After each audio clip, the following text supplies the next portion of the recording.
Hey guys, welcome back to Travel Check-ins with Saidah and Germaine. So today we're going to be answering a question from our community, and the question is, does the armed conflict in parts of Africa concern us, having been that we moved to the continent of Africa about 10-ish months ago? Yeah, does it concern us in Kenya? Yeah, does it concern us in Kenya? So we're going to kind of talk to you guys about, is Kenya safe? Is Africa safe? What are the dangers here? And we're also going to talk about the media and how American media does impact how we think about Africa.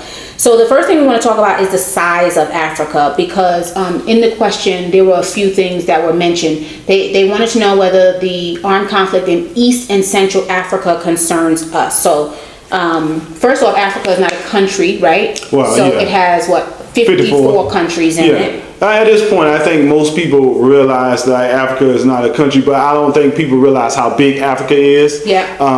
Most of the conflict is in the DRC area, I think, right? And maybe parts of like Sudan. That's a long way from here, man. I looked it up. The drive for y'all in America, right? You know where South Carolina is, where I'm from. That's like me driving from South Carolina to Sinaloa, Mexico. It's almost the same drive. Yes. Same number of hours. From here to the DRC? Same from drive. From here to the DRC. Right. So in South Carolina, right, I don't really worry about what's going on in Sinaloa, Mexico. No, I mean, I do just as a human being, but as for my safety, it doesn't. It's nothing at all. It doesn't impact you at all. Like Kenya is its own independent nation.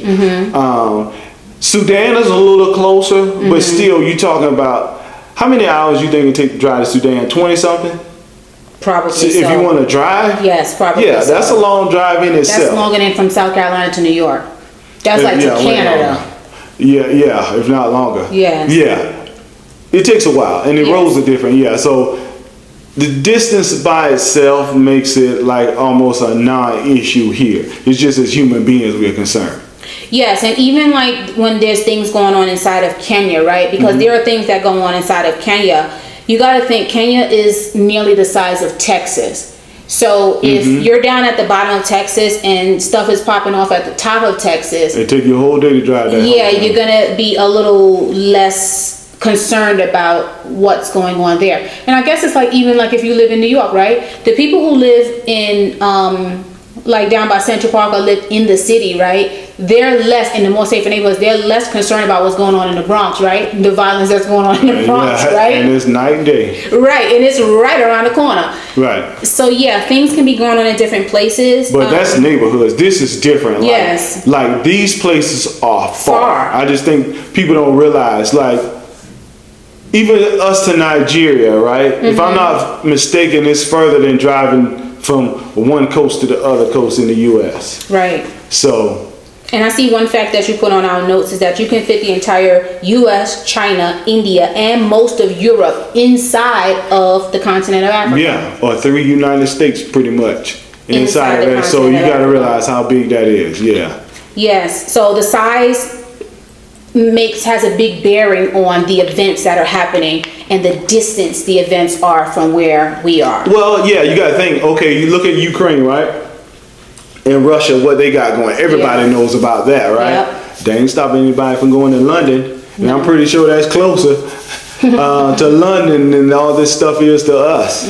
Right? Yeah. You're right, because it has no impact on them, on London, France, and all these places. Even like Poland and all of that, because those are even closer. And I don't know how close Poland is, but I didn't know that other side. London and France ain't even, not people day to day, no. Right. So the next thing we want to talk about is like how the media shapes our thoughts about a continent or a country in Africa while we're in the U.S. So what are some of the differences you see between the media in the U.S. and I guess the media here?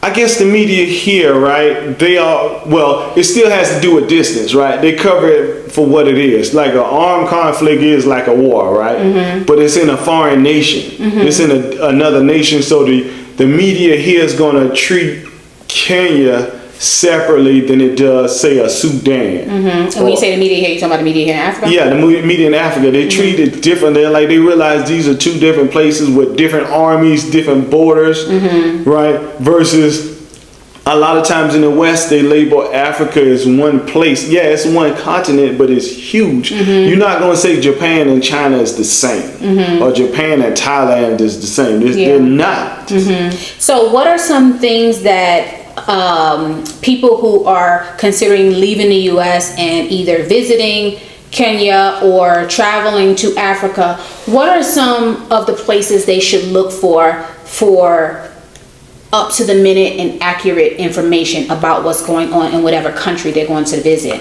To be honest with you, man, I'm YouTube a lot. Just to be honest with you, social media will tell you. Now, they tell you some lies too, but they will tell you, like, they will show you a lot of things behind, like, people here, they're on the ground, they can kind of show you how things really look here. Right? You know, they got, what is it called, NTV here? Or KNTV or KTV? I can't remember, but you can Google what it's called. All these places, like, looking at foreign African news outlets, they'll give you like a more accurate description of what's going on, and you will see, like, we see a lot of South African news here. Man, they don't really ever talk about that because it's just a different place. Yeah, and I think getting tapped into the Gen Zs in whatever location you're going to and following their YouTube channels, because a lot of times if there is any conflict going on in their country, they're pretty much like letting you know what's going on there. Also going into YouTube, so that's one thing you can do, and you can actually just go and begin to search. You can search YouTubers for whatever country you're going to. If it's Namibia, if it's South Africa, whatever, you can search YouTubers for that particular area. Another thing you can do is you can go into your YouTube settings and you can change your country from the US to whatever country you're considering going to, and then your YouTube feed should actually change and you should start seeing news and stuff for that particular country. And when you watch these YouTubers, right, you don't ever see a conflict behind them. You don't ever hear shooting, right? Just take that into account. Like, when you see, like, I watch other YouTubers, right, they're at restaurants, places like that, you don't ever hear nothing wild going on behind them. Right, because you can actually watch some YouTubers, like even when things were going on here in Kenya when there was the protest for the taxes, you had some YouTubers who were downtown, in town, and they were reporting on what was going on, but then you had some YouTubers that were out at brunch. So it just all depends. It's like you got to like take it into perspective, and you got to know how the geography is made up and where the protests are going on or where there's conflict at and those types of things. Right, and that wasn't an armed conflict. No, that wasn't, but just to give you some perspective on sometimes you see things happening, you have to like do some, what I realize is you have to do some deeper dive, and it's also good to even know people in the country, right? Because even when we were watching some of the YouTube stuff that was going on here with the tax protest, we spoke to like locals. People here, you got to have boots on the ground, man. But I feel like I talk about that too much, but you need somebody here. And they can give you like a better sense of what's going on. Because even with Germaine and I haven't been here, when I was watching some of the stuff on YouTube, I had to call up some friends. I said, "Hey y'all, is it all right over there?" Because we was about to come at that time, and they was like, "No, it's fine." So it's good to know some people. So let's talk about like crime and safety, right? When we talk about home, right, we always talk about Chicago. You should talk about New York too, because it be some crime. We got a lot of big cities like that, because Chicago got a magnificent mile, right? Ain't no crime going, but in the neighborhoods they got a lot of crime. But so does Baltimore. Baltimore might be worse to me, but we got all this crime in these cities, right? Like even Chicago by itself. 23 per 100,000, right? How many does Kenya have? 4.9 per 100,000. That was in 2022. 4.9 people murdered, homicides per 100,000. So that is 4+ times more in the bigger cities back home. The murder rate is 4 times as bad. So safety here, I feel much safer.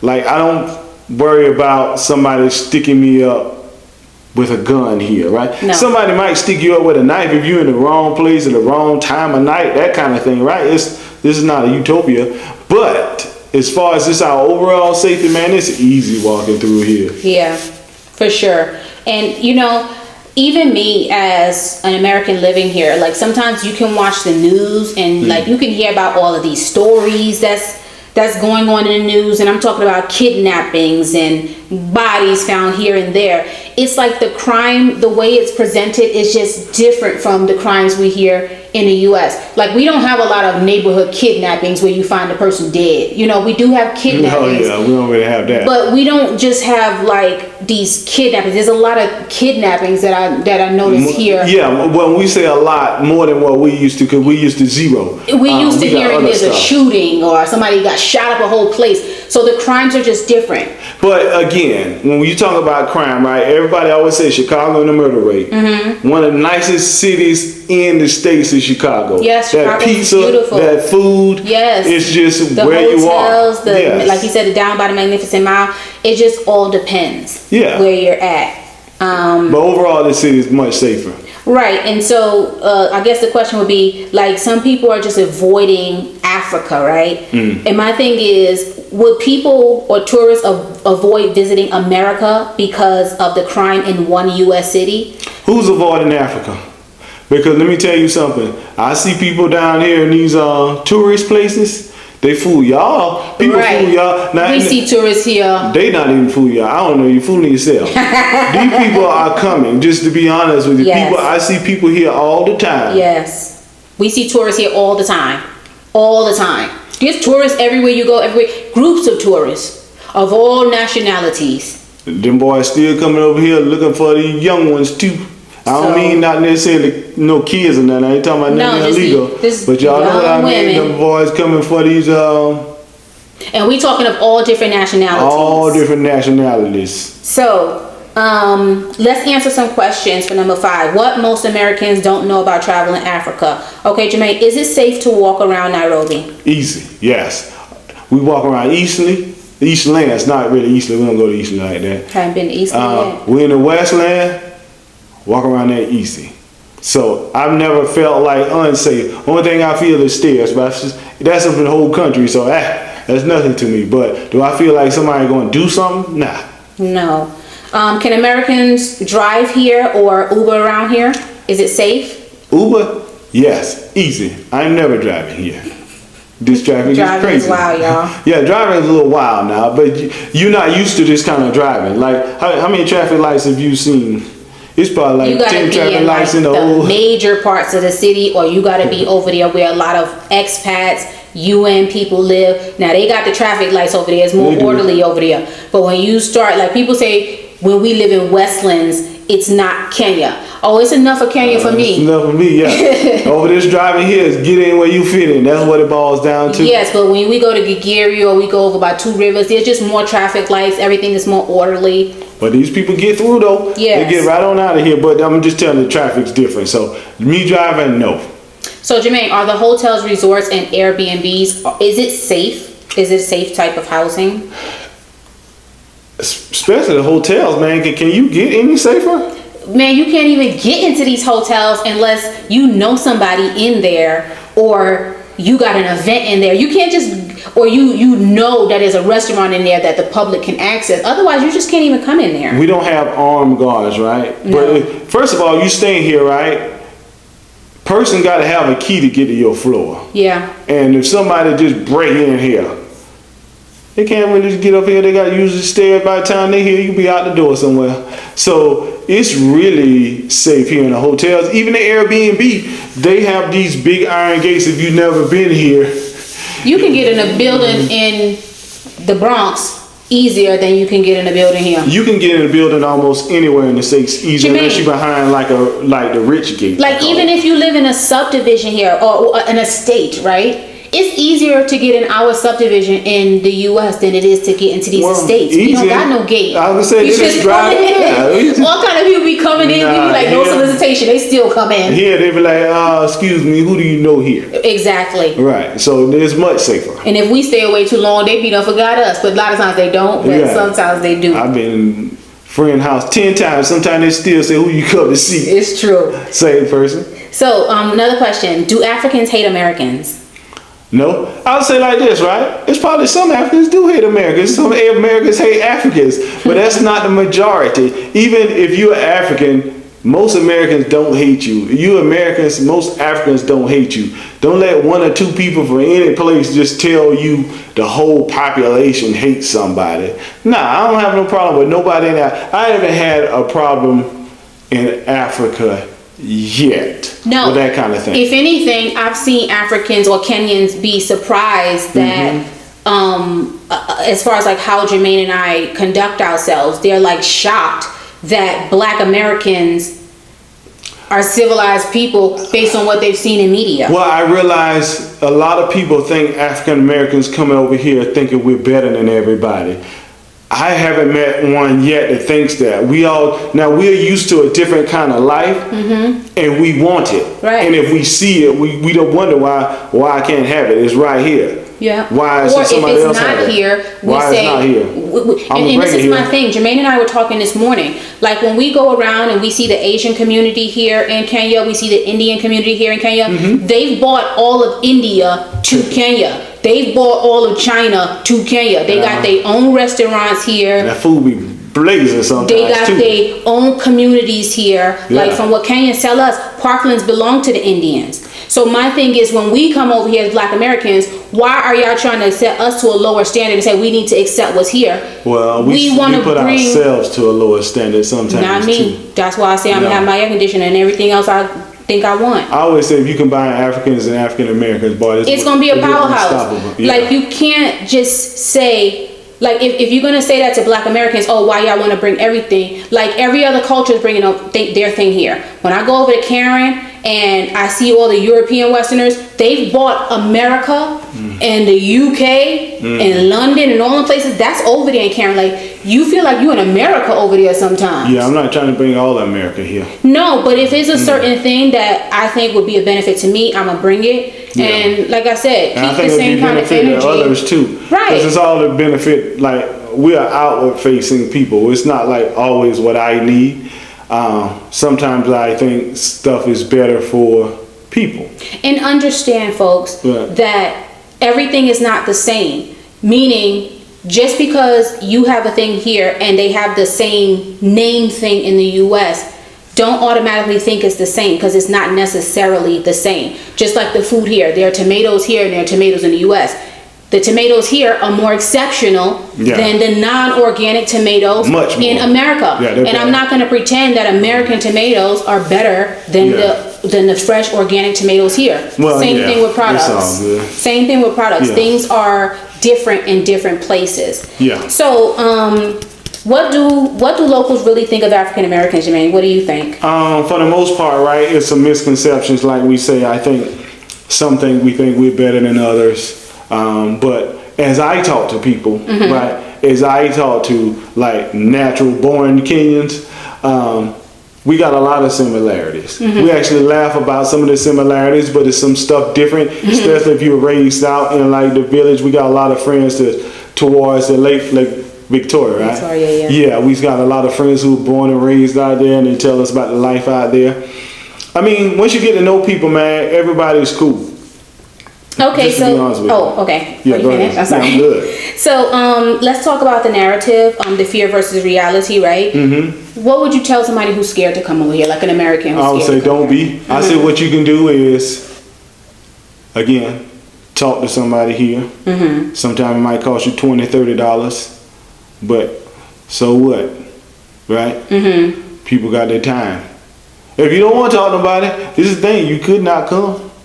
Or I would come here. But I always tell people you ought to come here for about 2 weeks. Make a 2-week vacation if you can. Yeah, and you need about 15 days here to really experience. Yeah, if you only got a week, do a week. But I would do at least 2 weeks. Yeah. And you'll be like, man, everything I thought about Africa is off. And that's the thing, like there's so many different things to do in Africa, and I think sometimes people in Kenya, and I think some people come here, right, and they think they'll be able to do it all, right?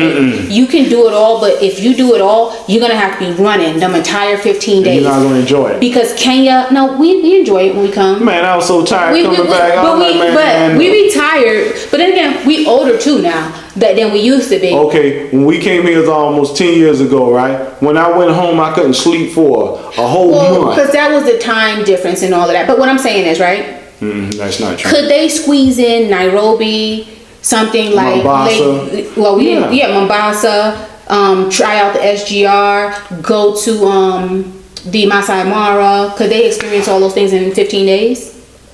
You can, but you're not going to enjoy it all. Like you'll see a little Nairobi, right, for 3-4 days. You go to Mara for 3 or 4 days, and go to Mombasa for 3 or 4 days, right? And then your trip is about over. But you can't do everything in Nairobi, everything in Mombasa. See Malindi, see the Khalifa, and all. You're not going to. Well, no, you're not going to be able to do all of that. But I think for me, right, like just saying, because if you come, you can do Nairobi, you can do the beach, you can do the Mara in 15 days, and break it up. Like those are 3 things I feel like you can do. Listen, you'll get a taste of what the country is like. when we went back, you ain't had to get up and go to work nowhere. Yeah, I did. So, right, I'm talking about somebody who got to go back home and go to work. Well, you guys specify. You better chill out a little bit. I came and I enjoyed myself. Right, and I enjoyed myself all day. Went home. And we spent a week. We spent a week working, and we spent a week just then enjoying the country. When we went home, what you did? I was relaxing. Not me. I had to go to work. So if you got to go to work, you better listen to this side. Because you go back home, it's not going to be the same. When you go back home, you might need to take a couple of days off before you go back somewhere. Or just chill out. If you come here 2 weeks, you're going to like it enough to come again. I would say do that. Just don't try to get your feel. You're not going to see Disneyland all in one day, are you? You can try it. No, you can't. There's just so many parks. You got to pick. And that's why even when we tell people about when they go to Disney, like, don't try to go to all the parks. Your feet going to be hurt for no reason because you're not even going to be able to finish. So guys, if you're thinking about coming to Kenya and you want to sit down and talk with us, we do have a link in our description. You can click on that link and schedule a consultation with us. If you want to know a bit more about Kenya, we got tons of videos on both this channel. And if you just want to know about traveling and living abroad, you can check out our other channel, Beyond Travel Check-ins, where we talk about more of the financial side of living the semi-retired life and slow traveling the world as a couple. So anything else you got for the people before we go, Germaine? I'm good. I think they're good for today. All right, guys. We thank you so much for joining us in today's video. Make sure you hit the subscribe button and don't forget to like this video so that YouTube knows that you do want to see our videos continue to show up in your feed. Thanks so much for watching, and we'll catch you in the next video, guys. Bye. All right, bye.